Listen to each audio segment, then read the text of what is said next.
Nah, ini saya merasa bahwa sosoknya ini, beliau ini sekarang tidak jauh dari saya. Tadi saya sudah meminta izin sama simbahnya bahwa peristiwa yang saya alami ini akan saya ulas, akan saya jadikan sebagai edukasi, di mana ketika kita ya mengalami peristiwa seperti yang saya alami, lalu apa solusinya? Dari arah sana itu langsung menuju ke sini. Dia dari atas pohon ke pohon yang satunya, bahkan ada pucuk daun pisang itu sampai turun ke bawah. Dia ke depan sini dan melintasi ini, Bu, ini.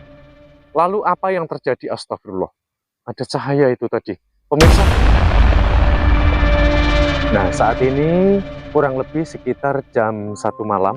Saya sedang persis berada di perempatan kampung, di mana saya dulu pernah mengalami sebuah kisah nyata bahwa saya dibelenggu oleh sosok makhluk genderuwo.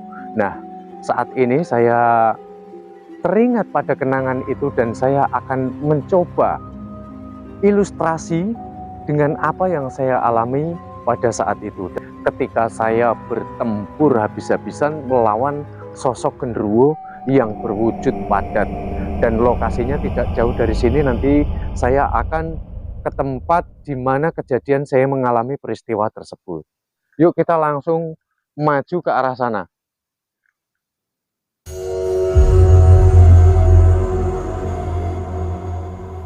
Peristiwa itu pada saat malam takbir berkumandang. Nah, saya berada di masjid ini hingga jam setengah 1 malam. Langgar ini dulunya adalah ini bekas makam. Jadi banyak sekali makam-makam di sini yang memang sudah rata dengan tanah, dan akhirnya karena sudah hampir semuanya rata dengan tanah, akhirnya tanah tersebut ini dibangun sebagai tempat rumah ibadah.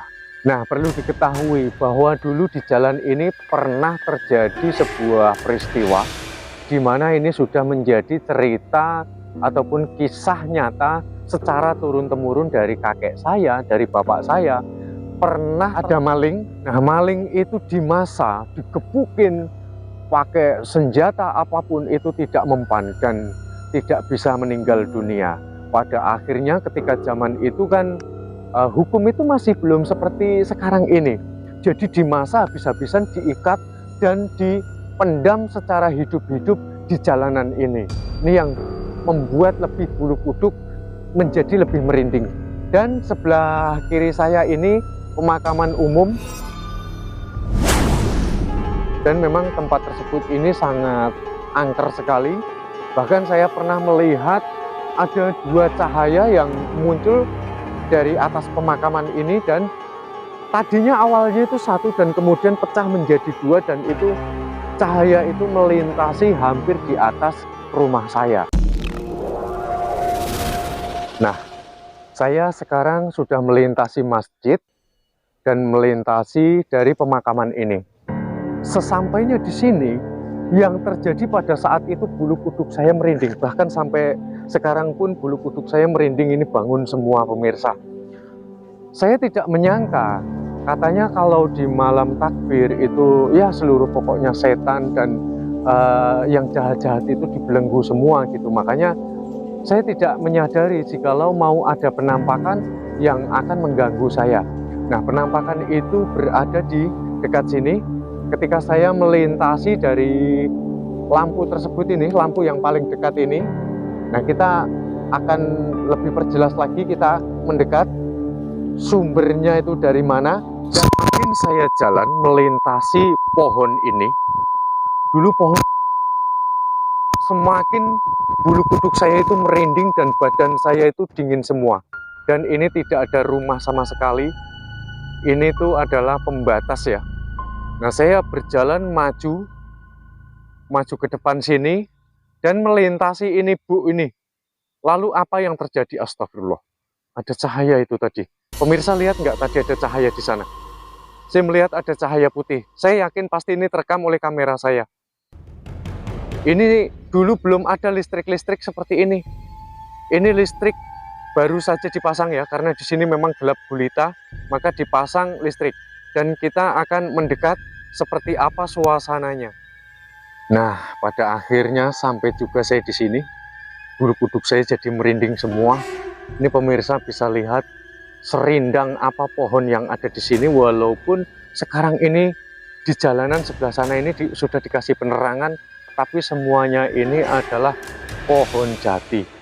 Dan dulu saya akan menelisik lebih dalam. Amit nuwun sewu Mbah, saya sudah mencoba untuk berinteraksi dengan simbah yang ada di sini.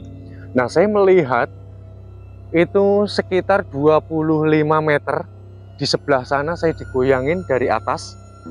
Dan ketika itu saya sontak kaget karena saya merasa bahwa mungkin hanya kelelawar seperti itu ya, di atas di pohon bambu apus di sebelah sana. Kemudian saya tetap berjalan, dan lalu apa yang terjadi?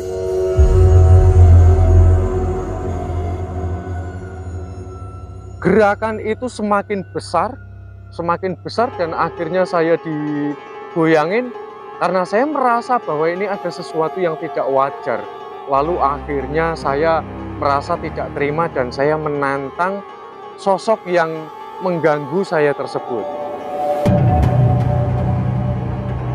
Dan akhirnya saya menantang makhluk tersebut. Sini kamu kalau berani, saya bilang kayak gitu.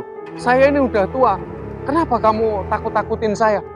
Akhirnya sosok itu dari arah sana itu langsung menuju ke sini.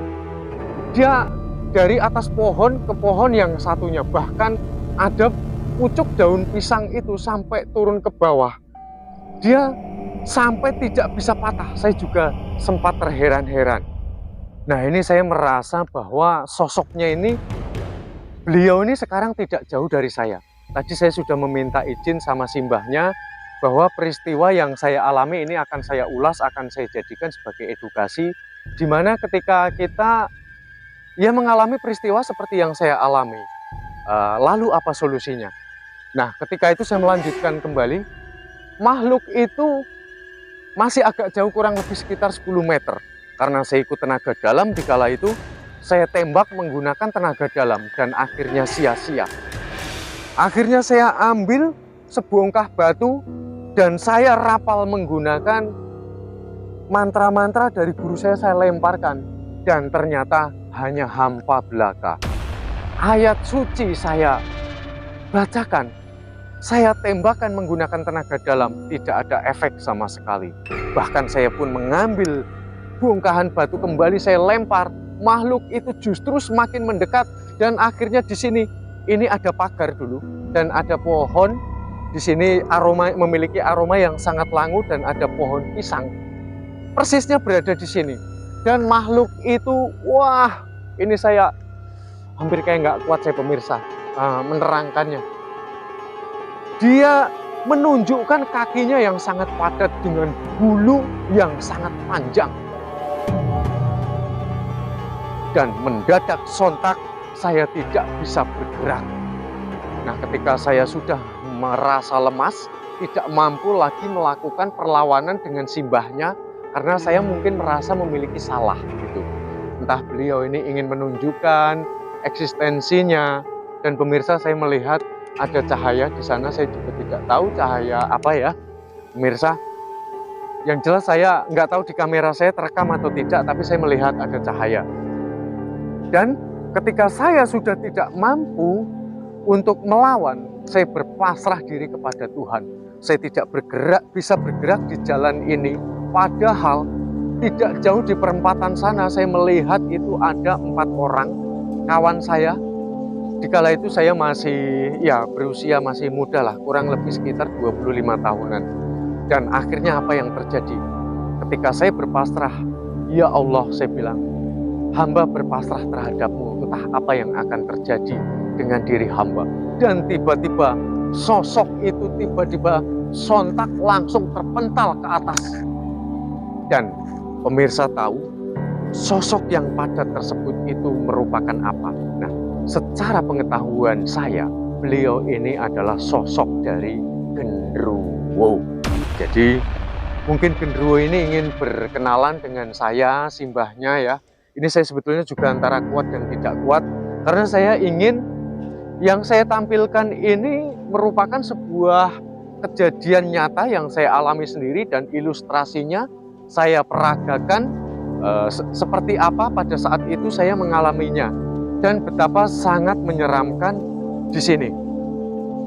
Dan apa yang terjadi ketika makhluk itu terpental ke atas, saya mendadak bisa bergerak dan bisa bersuara kembali.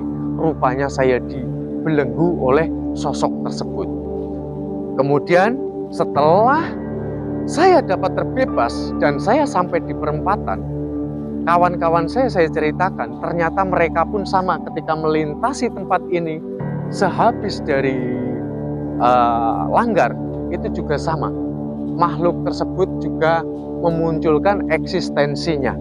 Dan mereka pada tertawa semua. Dan saya masih panas dingin, saya merasakan seperti hawa di kala itu, panas dingin badan saya. Saya berada kumpul dengan kawan-kawan saya. Kemudian ada orang tua juga melintasi tempat ini, itu pun sama. Ditunjukkan eksistensi di sini yang sangat luar biasa. Dan karena beliau ini mungkin sudah tua ya, cukup pengalaman, beliau tidak lari. Karena beliau kalau tidak salah waktu itu bertiga. Nah, keesokan harinya mendadak karena benturan energi antara pertarungan saya dengan makhluk tersebut, akhirnya saya sakit meriang itu 4 hari. Nah, setelah itu betapa saya mendapatkan pengalaman yang sangat berharga. Bahwa kita itu tidak boleh semena-mena berbicara seenak hatinya, entah dalam keadaan seperti apapun. Mungkin beliau ini ingin menyampaikan sesuatu terhadap saya, tapi saya tidak tanggap juga. Kita kan tidak tahu gitu. Jadi jangan sampai menantang sesuatu yang kita itu tidak tahu gitu. Dan edukasi yang paling lebih penting adalah dalam perkondisian apapun, jangan pernah melupakan Tuhan semesta alam. Karena bahwasanya ketika kita sudah berpasrah total, sebuah keadilan dan pertolongan itu datang dari Tuhan semesta. Dan alhamdulillah hingga saat ini saya mendapatkan pengalaman yang sangat berharga dengan penunggu yang ada di tempat ini. Dan saya merasa berterima kasih sekali dengan seluruh penunggu ciptaan Tuhan dari makhluk gaib, alam jin, alam lelembut, almarhum, almarhumah, dan seluruh ciptaannya yang ada di sini. Saya sekarang justru merasa berterima kasih karena sudah diberikan pengalaman yang sangat berharga sekali di sepanjang hidup saya. Dan kita sesama makhluk ciptaan Tuhan semesta alam, hendaknya seharusnya seperti saya, paling tidak mendoakan terhadap seluruh ciptaannya. Jadi di mana kita berbagi kasih sayang, jika kita selalu mendoakan mereka berbuat baik, jika seandainya ada sesuatu yang dapat kita berikan untuk mereka, saya rasa tidak akan mungkin seluruh makhluk apapun itu akan berbuat jahat terhadap kita. Dan seluruh keyakinan yang terbaik adalah harus saling sayang menyayangi, kasih mengasihi terhadap seluruh makhluk ciptaannya. Dan ketukan hati nurani ini mengajarkan bahwa jika kita mampu melakukan hal tersebut, saya rasa akan dapat mengantarkan ke dalam kedamaian, ketenangan diri. Dan seandainya kita dalam posisi kesusahan ataupun terjatuh, tentu karena kita biasa mendoakan dan biasa memberikan sesuatu yang baik, atau kita dapat menampilkan seluruh tindakan ataupun perbuatan yang baik di hadapan seluruh makhluk, saya rasa mereka pun akan mendoakan, bahkan mungkin mau menolong kita jikalau dia mampu. Dan tak lain, itu semua diketuk hati nuraninya oleh Tuhan semesta alam. Nah, itu kaitannya dengan hukum sebab akibat ataupun tebar tuai. Dan sebuah pesan yang sangat berharga sekali, bahwasanya kita boleh mempercayai bahwa yang gaib itu ada, bahwa yang gaib itu memiliki kekuatan dan energi yang sangat luar biasa. Tapi kita tidak boleh mempercayai bahwa yang gaib yang diciptakan oleh Tuhan semesta itu kekuatannya melebihi dari kekuatan Tuhan semesta alam. Begitu kiranya jikalau ada perkataan ataupun perbuatan yang salah ataupun beda sudut pandang, saya mohon maaf yang sebesar-besarnya.